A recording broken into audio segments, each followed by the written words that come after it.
రెడ్డి గారు పానీయం skill development and training లో మాట్లాడే అవకాశం కల్పించినందుకు హృదయపూర్వకంగా ధన్యవాదాలు తెలియజేసుకుంటున్నాను అధ్యక్ష. కేంద్ర ప్రభుత్వము బడ్జెట్లో కేంద్రంలో ప్రవేశపెట్టినప్పుడు అధ్యక్ష దేశంలోనే 12 మ్యానుఫ్యాక్చరింగ్ క్లస్టర్లను మంజూరు చేయడం జరిగింది అధ్యక్ష. అందులో మన రాష్ట్రానికి 3 క్లస్టర్లను మంజూరు చేశారు అధ్యక్ష.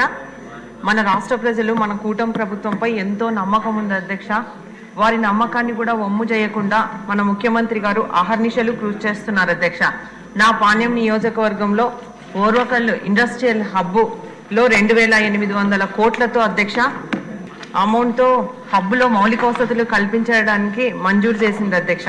నవ్యాంధ్రప్రదేశ్ తొలి ముఖ్యమంత్రిగా ప్రమాణ స్వీకారం చేసిన తర్వాత అధ్యక్ష ఇండిపెండెన్స్ డే సందర్భంగా గౌరవ ముఖ్యమంత్రి నారా చంద్రబాబు నాయుడు గారు కర్నూలు రావడం జరిగింది అధ్యక్ష. ఆ సందర్భంలోనే ఓర్వకల్లుని ఇండస్ట్రియల్ హబ్గా తయారు చేస్తామని ఆ రోజు ప్రకటించడం జరిగింది అధ్యక్ష. చెప్పిన రీతిగానే 2014లోనే అధ్యక్ష ఏషియాలోనే అతిపెద్ద సోలార్ పవర్ ప్రాజెక్ట్ మా ఓర్వకల్లు మండలంలో వచ్చింది అధ్యక్ష. అంతేకాకుండా జైరాజ్ ఇస్పాత్ ఉక్కు పరిశ్రమ అయితేనేమి, అలాగే డిఆర్డిఓ అయితేనేమి, అలాగే ఎయిర్పోర్ట్ అయితేనేమి, ఇవన్నీ అధ్యక్ష ఎయిర్పోర్ట్ కూడా 18 నెలల్లోనే పూర్తి చేసిన ఘనత కూడా అప్పట్లో మన ప్రభుత్వం అందే అధ్యక్ష. ఇవన్నీ మొదటిసారి ముఖ్యమంత్రిగా ఉన్నప్పుడే చంద్రబాబు నాయుడు గారు చేయడం జరిగింది అధ్యక్ష. గత 5 ఏళ్లలో ఎలాంటి పురోగతి లేదు అధ్యక్ష. పూర్తిగా వెనకబడిపోయాం అధ్యక్ష. కానీ మళ్ళీ కూటమి ప్రభుత్వం ఏర్పడిన తర్వాతనే అధ్యక్ష అభివృద్ధి సంక్షేమం 2 కళ్ళుగా భావించి ముందుకు తీసుకుపోతా ఉంది అధ్యక్ష మన రాష్ట్ర ప్రభుత్వం. అలాగే లోకేష్ బాబు గారు కూడా అధ్యక్ష యువగలం పాదయాత్ర చేయడం జరిగింది అధ్యక్ష. ఆ సందర్భంగా కూడా చదువుకున్న యువతి యువకులకు 5 ఏళ్లలో 20 లక్షల ఉద్యోగాలు ఇప్పిస్తామని ఆ రోజు హామీ ఇవ్వడం జరిగింది అధ్యక్ష. అందులో భాగంగానే ఐటీ స్కిల్ డెవలప్మెంట్ శాఖలు కేటాయించడం జరిగింది అధ్యక్ష. ఈ మధ్యలోనే అమెరికా పర్యటన సందర్భంగా ఐటీ దిగ్గజ కంపెనీలైన సిఇఓలను కూడా కలిసి మన రాష్ట్రంలో వాళ్ళు కంపెనీలు ఏర్పాటు చేయడానికి కూడా చేయవలసిందిగా కూడా మన హెచ్ఆర్డి మినిస్టర్ గారు కోరడం జరిగింది అధ్యక్ష. అలాగే మన మంత్రులు కూడా అధ్యక్ష ఆర్ఎండ్బి minister infrastructure BC Janardhan Reddy గారు అయితేనేమి, అలాగే మన ఇండస్ట్రియల్ మినిస్టర్ టీజీ భరత్ గారు అయితేనేమి, అలాగే కొండపల్లి శ్రీనివాస్ గారు అయితేనేమి మన రాష్ట్రానికి పరిశ్రమలు తీసుకొని వచ్చి మన రాష్ట్రాన్ని ప్రగతి పదంలో పెట్టాలని ఆహర్నిశలు కృషి చేస్తున్నారు అధ్యక్ష.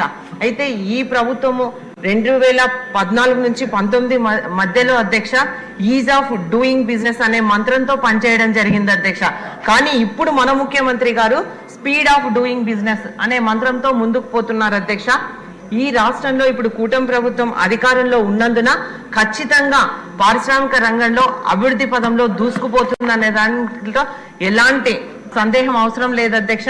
ఇటీవలనే మన ముఖ్యమంత్రి గారు మా పాణ్యం నియోజకవర్గంలోని ఓర్వకల్లు మండలంలో డ్రోన్ హబ్గా 300 ఎకరాలు కేటాయించడం జరిగింది అధ్యక్ష. అలాగే ఎన్నో ఇండస్ట్రీలు ఓర్వకల్లు మండలానికి రావడానికి అవకాశం ఉంది అధ్యక్ష. అయితే ఇన్ని ఇండస్ట్రీలు వచ్చినా కానీ 4.0లో ఉన్న ఆధునిక పరిశ్రమలు రావడానికి అవకాశం ఉంది. కానీ అధ్యక్ష ఇక్కడ ఒక ప్రధానమైన సమస్య ఏంటంటే అధ్యక్ష మా జిల్లాలో ఉన్న ప్రభుత్వ ప్రైవేట్ ఐటీఐ కాలేజీలో ఇప్పుడున్న టెక్నాలజీకి అనుగుణంగా విద్యార్థులకు నైపుణ్యం కల్పించే ఈకో సిస్టమ్ కరువైంది అధ్యక్ష. కాబట్టి చదువుకున్న నిరుద్యోగ యువతీ యువకులు ఉద్యోగ అవకాశాలు కల్పించాలంటే మా ఓర్వకల్ ఇండస్ట్రియల్ హబ్బులో రానున్న పరిశ్రమలకు అనుగుణంగా వారికి సరి అయిన ట్రైనింగ్ మరియు స్కిల్ డెవలప్మెంట్ చేయవలసిన అవసరం ఎంతైనా ఉంది అధ్యక్ష. ప్రస్తుతం ఉన్న ఐటీఐ కాలేజీలో ఆధునిక పరిశ్రమలకు అడ్వాన్స్ ల్యాబ్లు మరియు ట్రైనింగ్ ఇచ్చే స్టాఫ్ లేరు అధ్యక్ష. దీనివల్ల విద్యార్థులకు డిగ్రీలు వస్తున్నాయి కానీ అధ్యక్ష చాలా మంది ఉద్యోగాలు కావాలని వస్తున్నారు అధ్యక్ష, పరిశ్రమలు ఉన్నాయని. కానీ వాళ్ళకి అక్కడ స్కిల్ లేక చాలా ఇబ్బంది, దానిలో వాళ్ళకి స్కిల్ లేదు అధ్యక్ష. కాబట్టి అక్కడున్న అధికారులు వాళ్ళందరినీ ఇంటికి పంపించడం జరుగుతుంది అధ్యక్ష. కాబట్టి మేము ఒక్కటే కోరుతా ఉన్నాం, కేంద్ర ప్రభుత్వము కొన్ని రాష్ట్రాల్లో 75% ఫండ్స్ ఇచ్చి రాష్ట్ర ప్రభుత్వం 25% ఫండ్స్తో ఒక మోడల్ ఐటీఐ కాలేజీ ఏర్పాటు చేస్తున్నారు అధ్యక్ష. ఇందులో ఆధునిక ల్యాబొరేటరీస్ మరి అక్కడ కావలసిన సెక్టార్స్కి అనుగుణంగా ఫ్యాకల్టీని కూడా సమకూరుస్తున్నారు అధ్యక్ష. ఇలా చేయడం వల్ల ఈ ఆధునిక ఐటీఐ కాలేజీల్లో చదివిన యువతీ యువకులకు జాబులు రావడానికి అవకాశం ఎక్కువగా ఉంది అధ్యక్ష. ఇప్పుడున్న మా జిల్లాల్లో ఈ ఐటీఐ కాలేజీల్లో ఇట్లాంటి టెక్నాలజీ లేదు అధ్యక్ష. దీనివల్ల చాలా మందికి ఉద్యోగాలు రావడం లేదు అధ్యక్ష.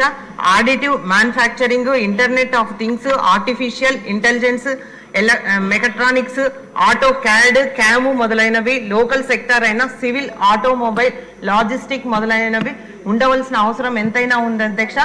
మన రాష్ట్ర ప్రభుత్వం కూడా ఒక కేంద్ర మినిస్ట్రీ ఆఫ్ స్కిల్ డెవలప్మెంట్ను వెంటనే ప్రపోజల్ పంపి మా ఒక మోడల్ ఐటీఐ ట్రైనింగ్ కాలేజ్ని ఓర్వకల్ ఇండస్ట్రియల్ హబ్లో స్థాపించాలని మీ ద్వారా కోరుతా ఉన్నది అధ్యక్ష.